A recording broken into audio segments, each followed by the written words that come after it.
Oh, hi there. I'm gonna try my best to explain this in layman's terms to people. Um, my life is not normal, and social media is a big part of the reason why that is. Uh, I started my social media a few years ago. My first YouTube account was Zang for Tang. I've had a few variations over the years with basically the same title. And my first videos were just, you know, copying scenes from particular cartoons or TV shows such as Spider-Man, Simpsons, Man vs. Wild, Survivor Man, that kind of stuff. Um, it later went into Facebook. It's actually kind of funny. I didn't really get into Facebook at first because I didn't understand how to make the writing and the pictures smaller so that you wouldn't have to use the bar to like move from side to side. Obviously, it's a simple thing to fix. You just change the viewing scope. It's in the corner of your internet browser.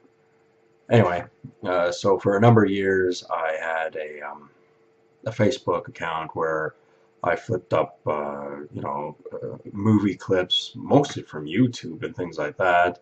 I didn't even upload them myself. I just uh, attached them to my Facebook account. Um, I know some people took it the wrong way. They wanted to take it the wrong way. Um, I did occasionally video record with my iPhone scenes that weren't on YouTube, that were part of movies that they had some clips on YouTube, like from the Predator movie, Seven Psychopaths, I forget the others, Transformers, all sorts of things.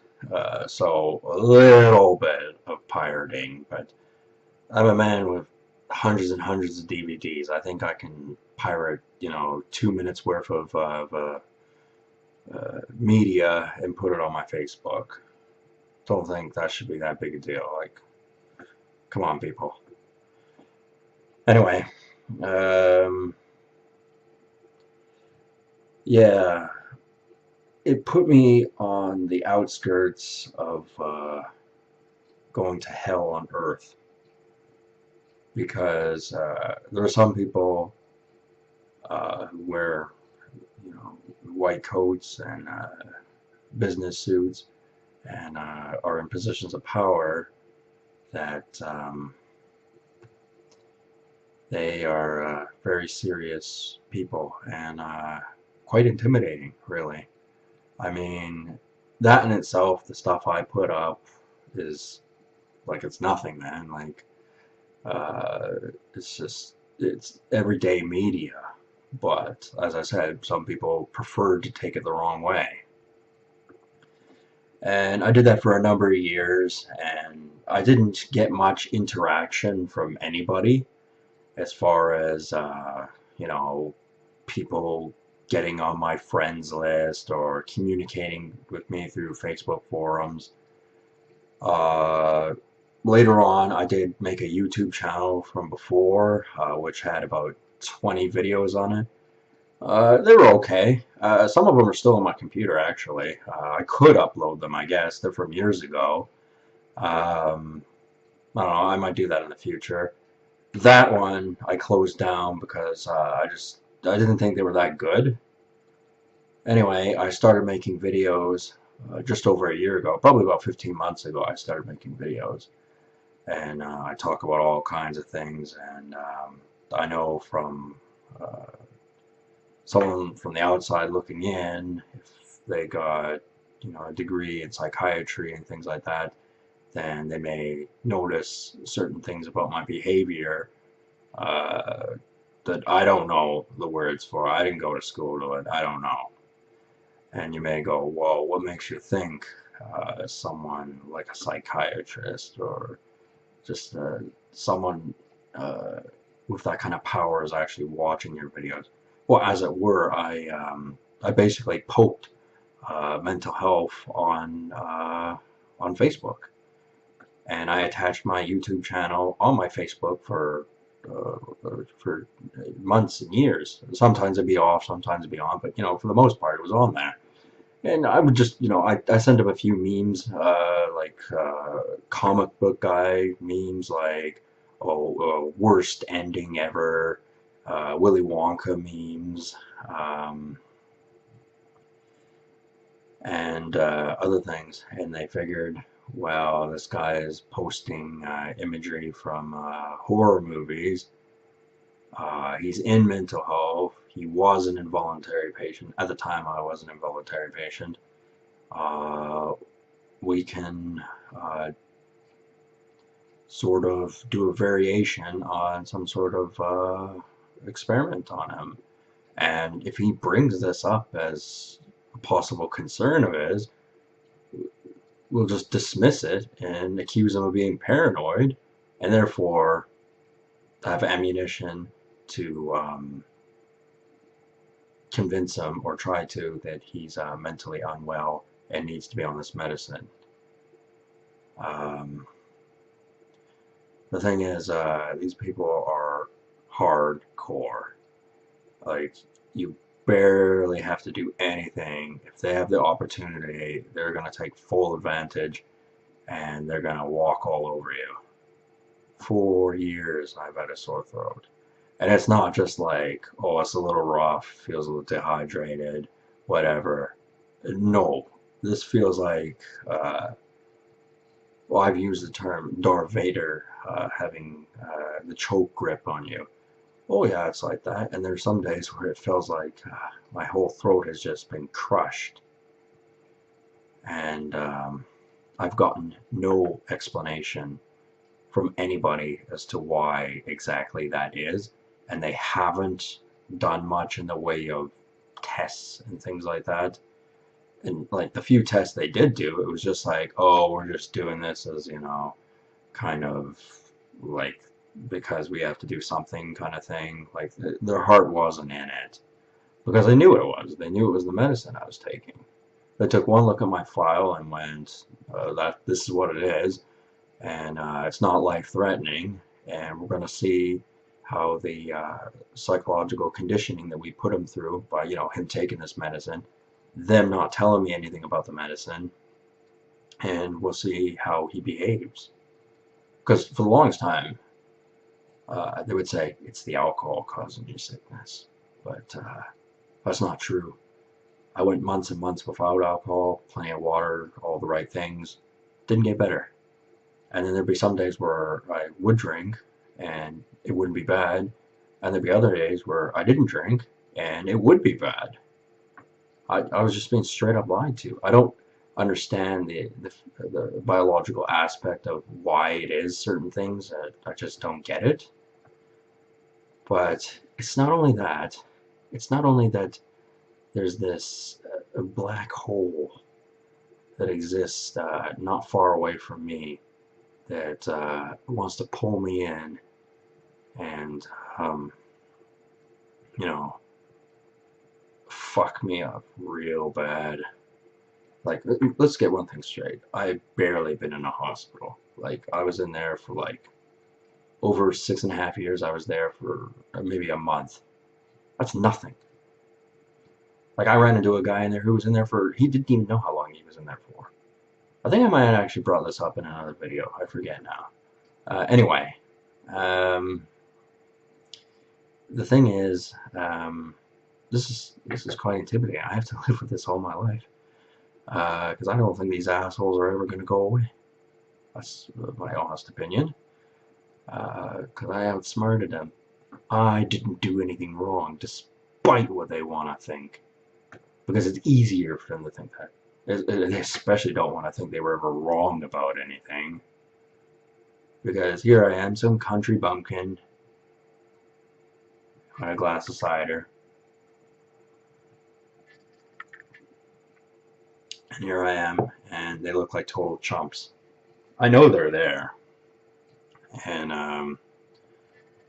some of them want to do really horrible things to me, and it's something I have to live with on a daily basis, knowing that these professionals want to pretty much legally torture me.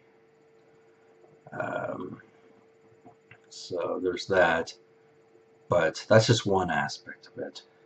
So I feel as though I'm on the outskirts of hell because there are uh, medical professionals in particular who want me to be examined within a controlled environment. Um, but the other thing is, it's also my life on the outside. Like, it's very strange. Like, I hardly get talked to by anyone about anything. Like, it's almost like I'm some sort of a ghost or something. Like Eric Cartman in that episode where he thought he was dead and only Butters could see him. And, you know, it was just because everyone else was ignoring him. Well, that's like me everywhere I go. Like, I have a few people who I do talk to, but they stay quiet. Like, I ask certain questions and it's just like they back away slowly. And it's like, what am I, infectious? Am I contagious? Um, I just, they're good guys. I just can't get through to them. And it's made things, you know, very difficult. Um, I don't understand the social engineering that could possibly create such a scenario where an individual, no matter where he is, people's response to him around him are either going to be they don't know him, they don't want to know him, um, and they're going to talk to him as little as possible. That's the general theme for me.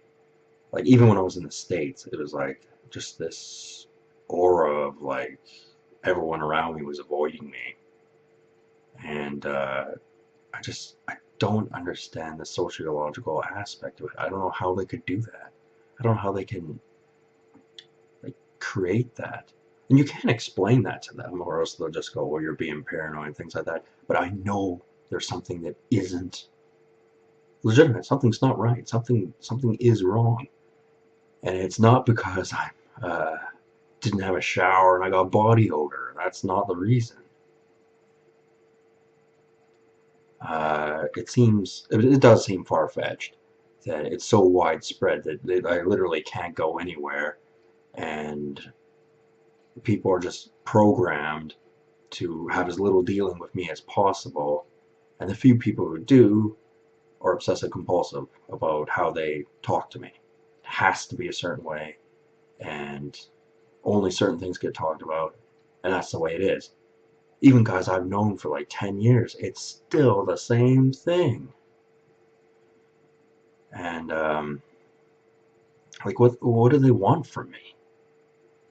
Where like, I have mentioned, I know this, I could stop my social media, roll over and play dead for these assholes, don't have a voice anymore, and then maybe my life will start to normal out over time.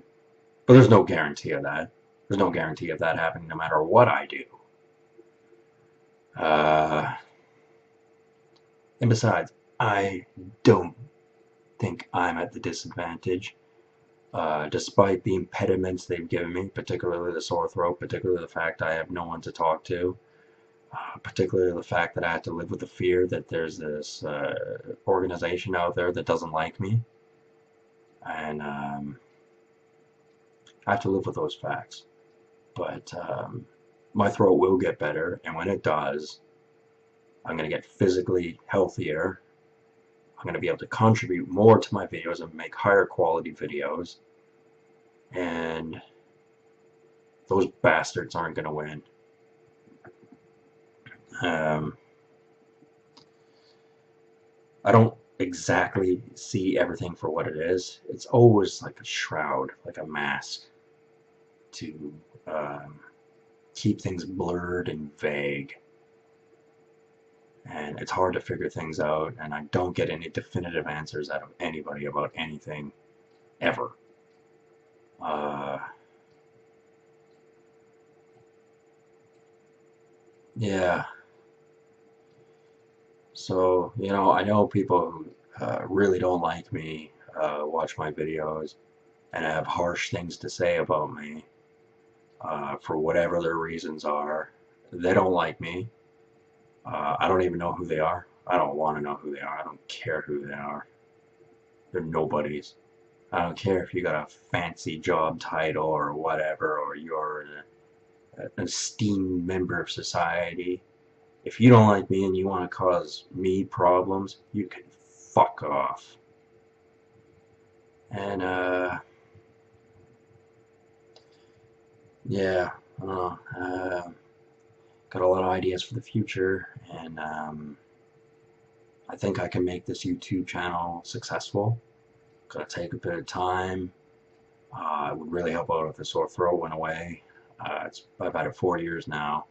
I stopped taking the medication because it was my choice, uh, 4 months ago. So that's, in the grand scheme of things, of medication, that's not that long, but it's still a significant chunk of time, and it may take up to a year for it to completely go away. So anyway, it is in the back of my mind, this fear that I can't put a face to, but I can't see it for what it is, but it's there for sure, no doubt about it. There are things that are just not normal about my life, and this doorway to hell, I ain't going there.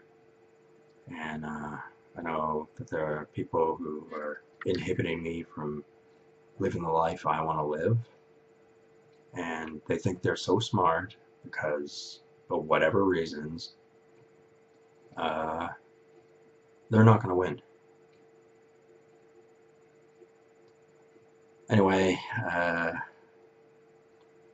gonna end this video here. I could talk longer, but my computer is still crashing and I have yet to get my new one. So anyway, I'll talk to you guys later. Have a good one.